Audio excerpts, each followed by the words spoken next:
Next gen நேயர்கள் அனைவருக்கும் doctor ஓம் சக்தி ராஜாவின் கொடான கோடி நமஸ்காரங்கள்.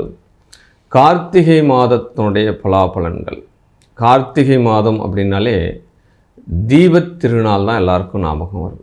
ஏன்னா ஒவ்வொரு வீட்டிலையும் இருளை நீக்கி ஒளியை கொண்டு வர்றதுக்கு உண்டான சூட்சமங்கள் நடக்கும். தீப ஒளி திருவிழா, திருவண்ணாமலை தீபம், அருணாச்சலேஸ்வருக்கு ஒரு அரோகரா அப்படின்னு சொன்னாலே நம்ம குடும்பத்தில் உள்ள பாவங்கள் அத்தனையும் போக்கக்கூடிய ஒரு மாதம்.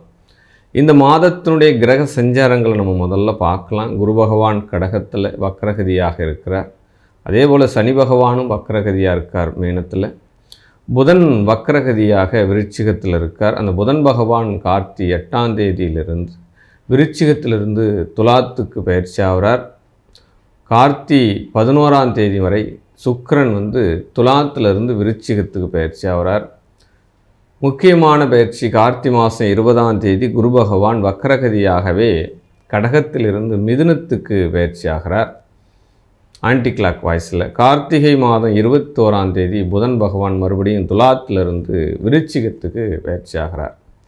அப்போ கார்த்தி மாதம் 14ஆம் தேதி வரை இந்த புதன் பகவான் வக்ரகதியாகவே இருக்கிறார். அதற்கு பிறகு வக்ர நிவர்த்தி ஆகிறார். கார்த்திகை மாதம் 22ஆம் தேதி முக்கிய பயிற்சியாக செவ்வாய் பகவான் விருச்சிகத்திலிருந்து தனுசு ராசிக்கு மகம் நட்சத்திரத்தில் பயிற்சி ஆகிறார். சூரியனை மையமாக கொண்ட இந்த மாத பலன்கள் என்பது கார்த்தி மாதம் 29 நாட்கள் வரை. கார்த்தி 29ஆம் தேதியே சூரியன் தனுசு ராசிக்கு பயிற்சி ஆகிறார். அப்போ இந்த மாதத்தில் கிரகங்கள் பார்த்தோம் அப்படின்னா சனி, குரு, புதன் இது எல்லாமே வக்ர அஸ்தங்கமாக இருக்குது, வக்ரகதியாக இருக்கிறது. செவ்வாய் அஸ்தங்க தோஷம் பெற்றிருக்கிறார். இப்படிப்பட்ட இந்த கிரக சஞ்சாரங்களோடு இந்த 12 ராசிக்கும் இந்த மாதத்தில் எவ்வகையான சாதகம் பாதகம் அப்படின்றத நம்ம ஒரு சின்ன விளக்கமாக பார்த்துடலாம். இந்த கோச்சார பலன்கள், மாத பலன்கள் என்பது உங்களுடைய சுய ஜாதகத்தோடு ஒப்பிட்டு பார்க்கணும் அப்படின்னா ஒரு 50% தான் இங்கே நம்ம சொல்லக்கூடிய பலன்கள் வேலை செய்யும். இப்போ கோச்சார ரீதியாக உங்களுடைய ஜனன ஜாதக பலன்கள் முழுமையாக தெரிஞ்சுக்கணும் அப்படின்னா நீங்கள் கீழே கொடுக்கப்பட்டுள்ள நம்பரை தொடர்பு கொண்டு வாட்ஸ்அப் ரீதியாக நேரடியாக உங்கள் ஜாதகத்தை விரிவாக்கமாக தெரிஞ்சுக்கலாம். அப்போ ஒரு குரு பகவான் பயிற்சி ஆகிறார், குரு பகவான் சஞ்சாரம் பண்ணுறார் அப்படின்னா உங்கள் ஜாதகத்தில் அந்த குரு இருக்கக்கூடிய நிலை என்ன, இப்போ கோச்சார ரீதியில் போகக்கூடிய குரு எந்த நட்சத்திரத்தில் பயணிக்கிறார், உங்கள் ஜனன ஜாதக குரு எந்த நட்சத்திரத்தில் இருக்கிறார், அப்போ அந்த நட்சத்திரம் நின்ற அதிபதிகள் இந்த கோச்சார ரீதியாக பலத்தை கொடுக்கிறதா பலவீனத்தை கொடுக்கிறதா அப்படின்றத அறிந்து புரிந்து நீங்கள் நடந்து கொண்டால் உங்களுடைய வாழ்க்கை ஏற்றமாக இருக்கும். அதற்குண்ட பரிகாரங்களும் பலன்களும் பெற்று நீடூடி வாழ்க அப்படின்னு சொல்லி நம்ம 12 ராசிக்கும் உண்டான பலன்களை நம்ம பார்த்துடலாம். மீனராசி அன்பர்களே, மீனராசி அன்பர்கள் மிகப்பெரிய ஒரு குழப்பத்தில் இருக்கா.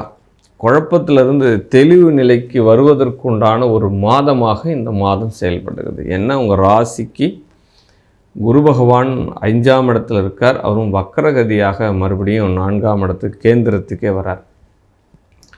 பட் பாக்கியஸ்தானத்தில் கிரகங்கள் அமைவது எப்பொழுதுமே சிறப்பை தரும் அப்படின்னு சொல்லப்படுது. அப்போ 6க்குரியவன் 9ல் வரக்கூடிய காலங்கள், சூரியனுக்கு 5ஆம் இடம் எப்பொழுதுமே வளர்ச்சி. ஒரு ஜோதிட சாஸ்திரத்தில் என்ன சொல்லுது அப்படின்னா உங்களுடைய ஜனன ஜாதகத்து சார்ட்டில் சூரியன் எங்கே இருக்காரோ அந்த சூரியனுக்கு 5ஆம் இடம், அது 6ஆம் இடமாக வரலாம், உங்கள் லக்னத்துக்கு 10ஆம் இடமாக வரலாம், லக்னத்துக்கு எந்த பாவகமாக வந்தாலும் அந்த பாவக ரீதியான வளர்ச்சியை நீங்கள் கொள்ளுங்க. அந்த பாவகத்துக்கு ரீதியான தொழிலை ஏற்படுத்தி கொள்ளுங்கள். இதுதான் வெற்றி. அப்போ ஒரு ஜாதகத்தில் வெற்றி எங்கே இருக்குதுன்னு உன்னிப்பாக நீங்களே உங்கள் ஜாதகத்தை கவனிச்சிங்க அப்படின்னா உங்கள் ஜாதகத்தில் சூரியன் எங்கே இருக்காரோ அதற்கு 5ஆம் இடம் எந்த பாவகத்தை கொடுக்கிறதோ அந்த பாவகத்து ரீதியான காரகத்துவத்தை எடுத்து உங்களுடைய வாழ்க்கையில் நீங்கள் அப்ளை பண்ணிங்க, அதனுடைய அத்தனை தத்துவத்தை நீங்கள் செயல்படுத்துகிறீங்க அப்படின்னா உங்களுடைய வெற்றியை யாரும் அசைக்க முடியாது. அப்படி ஒரு வெற்றி உங்களால் தொட முடியும், அது உச்சத்தை தொட முடியும் அப்படின்னு சொல்லலாம். அப்படிப்பட்ட ஒரு பரிணாம வளர்ச்சி இப்போ மீனராசிக்காரர்கள் இந்த மாதத்தில் அடைய போகிறீங்க.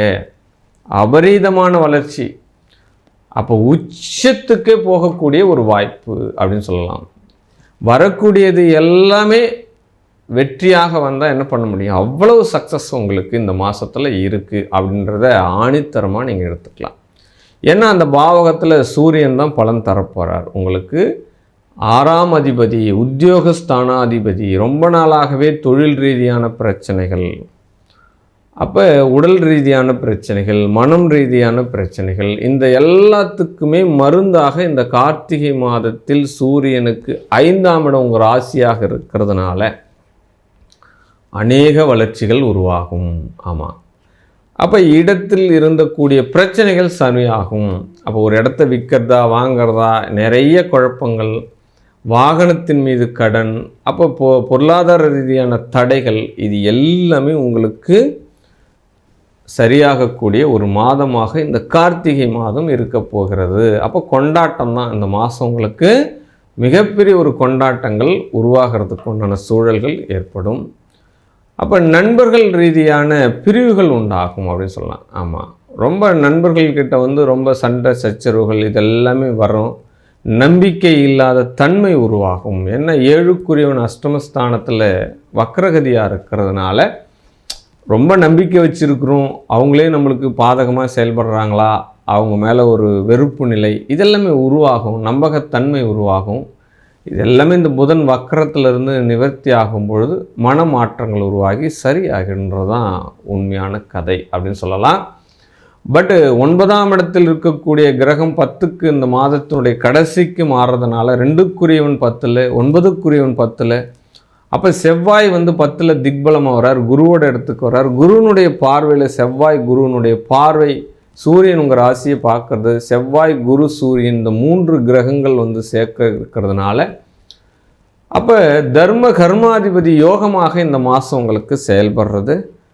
அமோக வெற்றி, ஆரோக்கியமான வெற்றி, நிரந்தரமான வெற்றி, தொழில் தடை நீங்கள் போகுது, பொருளாதார தடை நீங்கள் போகுது, திருமண தடை நீங்கள் போகுது. அப்போ மனமே உங்களுக்கு அப்படியே ஒரு பட்டாம்பூச்சி போல் பறக்கிற மாதிரி சூழ்நிலைகள் எல்லாமே இந்த மாதம் உங்களுக்கு உருவாக போகிறது அப்படின்னு சொல்லலாம். எவரிதிங் பி சக்ஸஸ் அப்படின்ற ஒரு விஷயத்தை சொல்லலாம். தந்தைக்கு சிறு சிறு உபாதைகள் வரும். தந்தைக்கு ஏதாவது மருத்துவ செலவு வரும். அப்போ தாயாருக்கு ஏதாவது தாயிற்கு ஏதாவது மருத்துவ செலவுகள் வரும்.